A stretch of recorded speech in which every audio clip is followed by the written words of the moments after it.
திராவிட முன்னேற்ற கழகத்தை சேர்ந்த மகளிரணி செயலாளரும் மக்களவை உறுப்பினருமான மரியாதைக்குரிய திருமதி கனிமொழி அவர்கள் ஒரு கருத்தை சொல்லியிருக்கிறாங்க. இப்போ தமிழ்நாட்டை சேர்ந்த ஒருவருக்கு துணை ஜனாதிபதி இன்றைக்கு தேசிய ஜனநாயக கூட்டணி அறிவிச்சிருக்குது, என்டி அறிவிச்சிருக்கிறாங்க. அதுல நமக்கு ஒரு வாய்ப்பு கிடைக்குது. தமிழ்நாட்டை சேர்ந்த ஒருவர் உயர்ந்த பதவி வருவதற்கு ஒரு வாய்ப்பு.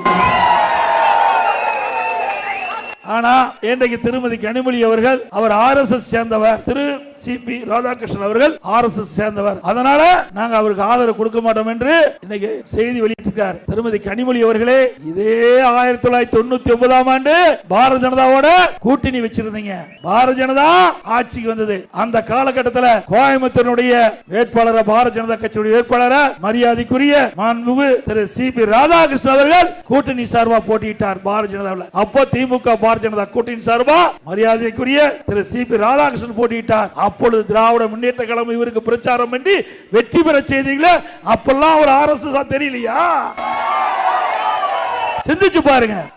அவர்களுக்கு வேணும்னா அதுக்கு தகுந்த மாதிரி வளைந்து கொடுத்து பொய்ய பேசி அவர்கள் அதை காரியத்தை சாதிக்க பார்ப்பார். அதே நேரத்தில் அவருக்கு மாற்று பிரச்சனை வருகிற பொழுது அதுக்கு தகுந்த மாதிரி பேசுவாங்க. ஆக திருமதி கனிமொழி அவர்களே, ஏற்கனவே திராவிட முன்னேற்ற கழகம் பாரதிய ஜனதா கூட்டணியிலே அங்கே கோயம்புத்தூரிலே கூட்டணி வேட்பாளராக போட்டியிட்டு வெற்றி பெற்றவருக்கு திராவிட முன்னேற்ற கழகம் பிரச்சாரம் செய்து அவர் வெற்றி பெற்றார் என்பதை மறந்துவிட்டு பேசாதீர்கள்.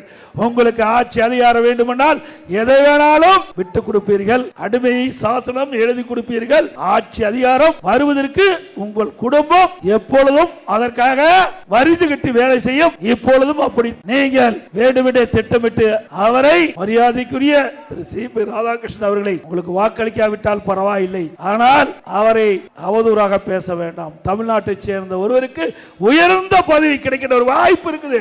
அத்தனை தமிழனுக்கு பெருமை, பெருமைதானே?